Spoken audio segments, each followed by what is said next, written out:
Bezrat Hashem Yitbarach, comme on vient de terminer la lecture de Be'alotecha, alors on va, pour la partie Halacha aujourd'hui, étudier les lois de Chemda et Ta'ava. Il est marqué dans la Torah Vatere Aisha Kitov Ha'etz Lema'achal V'chi Ta'ava U'la'inayim V'nechmad Ha'etz Le'askil Vatikar Mi'peri V'tochal V'titen Gam Le'isha V'yochal. Concernant la faute du premier homme, et en l'occurrence ici la tentation de la première femme, il est marqué Vatera Aisha Kitov Ha'etz Lema'achal, voilà que elle vit la femme que le Hetz, l'arbre défendu, était bon à manger. V'chitavo le'enaim, il était désirable aux yeux. V'nechmad ha'etz la'askil, et qu'il était appréciable pour donner du sechel, donc on va pas vraiment traduire. V'tikar mi'peri v'tochal, elle prit de ce fruit et elle mangea. V'titen gam le'isha v'yochal, elle donna aussi à son mari et il mangea. On voit que dans la Torah, dans l'épisode de la faute du premier homme, il est marqué Ta'ava et Chemda. Ça veut dire qu'il y a eu la Ta'ava, ce qu'on pourrait appeler le désir. Chemda, ça veut dire le fait de convoiter quelque chose. En fait, c'est dans la Halacha, on va apprendre aujourd'hui non pas ce qu'on a étudié hier dans le Moussa, mais dans la Halacha, on va apprendre c'est quoi la Halacha de Ta'ava et de Chemda. On sait que dans la Sereta Libérot, dans les 10 commandements, on peut ça plutôt les 10 paroles que les 10 commandements, il est marqué Lot tachmod eshet re'echa velotit ave beit re'echa sadeu, un instant, sadeu ve'avdo va'amato ve'shoro va'hamoro ve'chol asher le're'echa. Chemda, c'est lorsqu'on trouve quelque chose d'agréable. Ta'ava, c'est quand on le désire. On va voir quand est-ce qu'on transgresse l'interdit de Chemda, quand est-ce qu'on transgresse l'interdit de Ta'ava. C'est l'objet de notre étude. Avant que d'entrer dans le détail, il faut savoir que Chachamim nous disent la Ta'ava, elle amène au Himoud, donc à la Chemda, qui elle-même amène au vol, qui peut amener même à tuer. Qu'est-ce que ça veut dire? Ça veut dire que tout commence par un désir qui amène à vouloir absolument s'approprier quelque chose, normalement par des voies entre guillemets d'insistance, mais des voies, on va dire, naturelles d'insistance, ça veut dire vends-moi, donne-moi, partage avec moi. Et s'il ne veut pas, parce qu'on a été mitavé, on a été chomed, parce qu'on a désiré et qu'on a plus que désiré, on a voulu aller jusqu'au bout, on est même capable de voler, ou bien même de tuer Barminan. Ma'asi bechol yom, la vie elle est ainsi faite qu'on entend des histoires pareilles tous les jours. Quand est-ce qu'on transgresse l'interdit de l'otit avé, désiré? Alors, l'interdit de l'otit avé, sa particularité c'est qu'on transgresse cet interdit même quand c'est encore au stade du cœur. On n'a encore rien fait, juste on a dans son cœur quelque chose. C'est quoi? C'est qu'on voit quelque chose chez l'autre qui nous donne envie. Alors, qu'est-ce qu'on fait? On ne sait même pas s'il est à vendre ou pas. D'ailleurs, on présume, puisqu'il n'est pas marqué à vendre, qu'il n'est pas à vendre. Et on se dit, comment est-ce que je pourrais faire en sorte de l'avoir? Cet objet-là exactement. Ça peut être une voiture, une maison, un habit, n'importe quoi. À ce moment-là déjà, même s'il n'a fait aucun acte, aucun maasé, aucun dibour, il a parlé de rien du tout, il transgresse l'interdit de Ta'ava, l'otit ave, ça veut dire de ne pas désirer. Ça veut dire qu'à partir du moment où déjà il désire quelque chose, il n'a rien fait pour recevoir, alors il transgresse l'interdit de l'otit ave. Par contre, l'interdit de l'otachmod, c'est un deuxième interdit. Ça, c'est après des actes. C'est quoi? C'est lorsque la personne elle a désiré un objet, elle le veut. Elle a réfléchi comment elle va faire, donc elle va voir le bonhomme et dit moi, elle est à vendre. Et la personne lui dit non.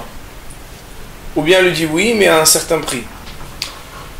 Quand quelqu'un insiste et met en œuvre toutes sortes d'insistances et de stratégies pour amener celui qui ne voulait pas se détacher de son objet à accepter malgré lui de donner ou de vendre l'objet, même si l'objet est vendu ou même si l'objet est donné, alors on a transgressé l'interdit de Chemda. Autrement dit, il y a un objet chez l'autre, je le veux. Au moment où je le désire dans mon cœur, pour l'instant il n'y a rien. Si, désirant dans mon cœur, je commence à me dire, mais comment je pourrais? Est-ce que si je fais ceci, si je fais cela? Au stade du si, on transgresse l'interdit de l'otit ave. Au stade où, après avoir insisté ou mis en scène toutes sortes de stratagèmes. J'arrive à obtenir ce que je veux. Dès lors que j'ai acquis ce que je voulais, je transgresse l'interdit de l'otachmod. Ça veut dire que l'otitave, c'est déjà dans son cœur quand on élabore. Et l'otachmod, c'est lorsque on a dans la main en définitive l'objet qu'on avait convoité, qu'on avait désiré. Par contre, si donc il a désiré, il a essayé mais il n'a pas obtenu, alors il n'aura transgressé que l'interdit de l'otitave, même si pourtant il a fait des efforts. Il en ressort donc que quand quelqu'un vient à convaincre quelqu'un d'autre de vendre un objet, alors que l'autre n'avait pas envie de le vendre, transgresse l'interdit de l'otachmod. De la même manière, et même s'il paye très cher, à partir du moment où il contraint quelqu'un, parce qu'il arrive à être très convaincant, à lui donner quelque chose ou à lui échanger quelque chose qu'il ne voulait pas, alors il transgresse l'interdit de l'otachmod. Lorsqu'il s'agit de quelque chose qui ne peut pas s'acheter, alors ça serait permis, ou en tout cas permis. Bien entendu, ça veut dire que c'est louable, parce que même lorsqu'il n'a pas l'interdit de l'otachmod, il a déjà l'interdit de l'otitave, puisqu'il a désiré quelque chose qui n'est pas à lui. Mais aussi, même quand il ne va pas avoir l'interdit de l'otitave, par exemple, si quelqu'un juste dit « Oh là là, qu'est-ce qu'il est beau, j'aurais bien aimé l'avoir », mais il ne se demande pas comment il pourrait faire pour l'obtenir. Juste il dit qu'il est beau, il aurait bien aimé l'avoir. Alors là, bien entendu, il a soit la kin'a, la jalousie, qui est un interdit, soit autre chose, c'est qu'il peut parfois ne pas être heureux pour son avis. Et là, il a ce qu'on appelle « ayn ra'a », un mauvais regard, et donc il n'est pas heureux pour l'autre. On avait étudié pas très très longtemps dans un shiur sur l'Akba Omer qu'il faut être capable d'être heureux pour l'autre. L'autre il a un bonheur, être capable d'être heureux pour lui. Ce qui doit arriver, ça va t'arriver. Ce qui doit venir, ça va venir. C'est qui va t'enlever quelque chose. Être capable de regarder, de dire d'un bon oeil, à dire ah Baruch Hashem, il a ça, c'est bien, Hazak, très très bien, je suis content. Si quelqu'un veut pousser un autre à lui enseigner un métier, il n'y aurait pas d'interdit, même s'il insiste, parce que c'est pas quelque chose qui est défini par quelque chose qu'on peut acquérir, c'est pas un objet. Bien entendu, ça ne veut pas dire que ce sera vertueux de sa part. Si quelqu'un voit un objet, il dit peut-être qu'il est à vendre. Attends, je le trouve bien. J'ai rien dit, j'ai pas dit je vais le convaincre, je vais pas essayer de me l'approprier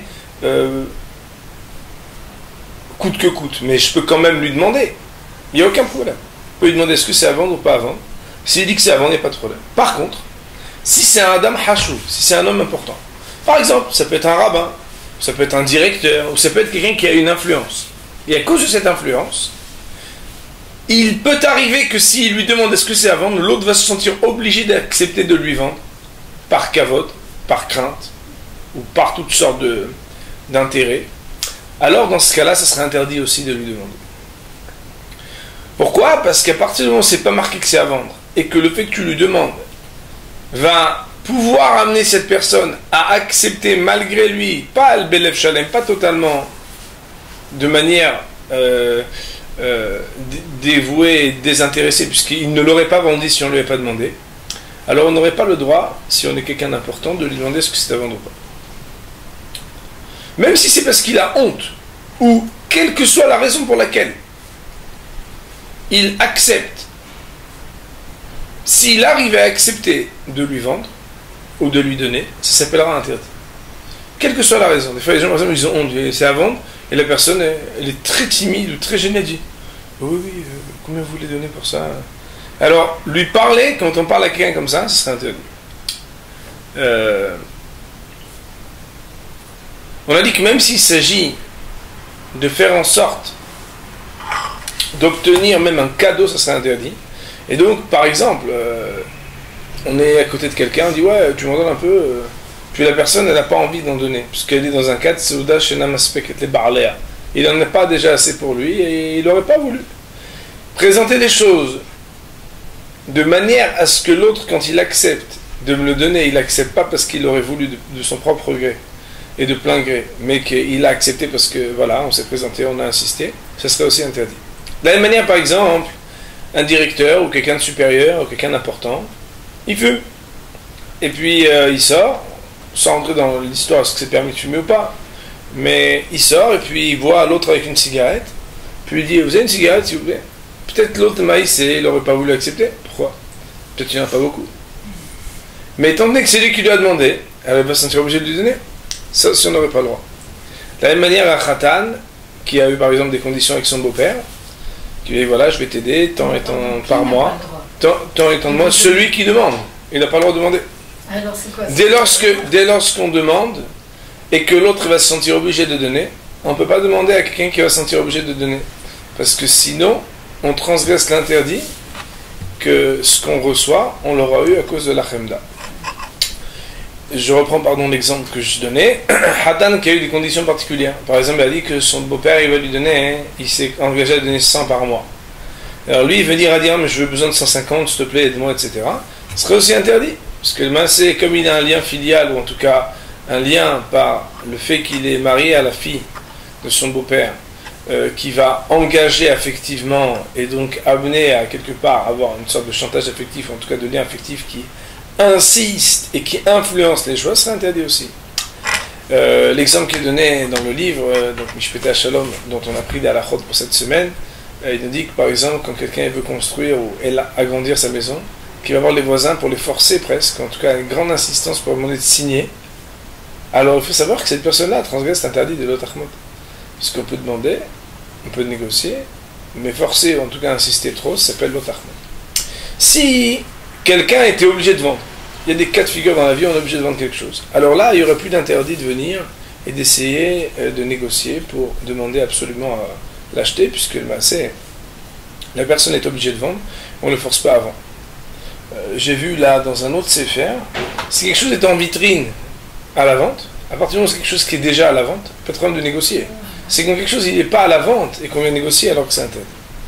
Il faut savoir que même si le fait de jalouser quelqu'un, c'est totalement interdit par la Torah, c'est une des trois choses qui sortent l'homme de ce monde, on va finir par dire cela. Alors malgré tout, tant que la personne n'a pas envisagé comment obtenir ce pourquoi elle jalouse, et qu'elle n'a pas agi par des actions en ayant à la fin l'accès à ce qu'il a voulu, il ne transgresse ni l'interdit de l'otitavé, ni l'interdit de l'otahmot. Si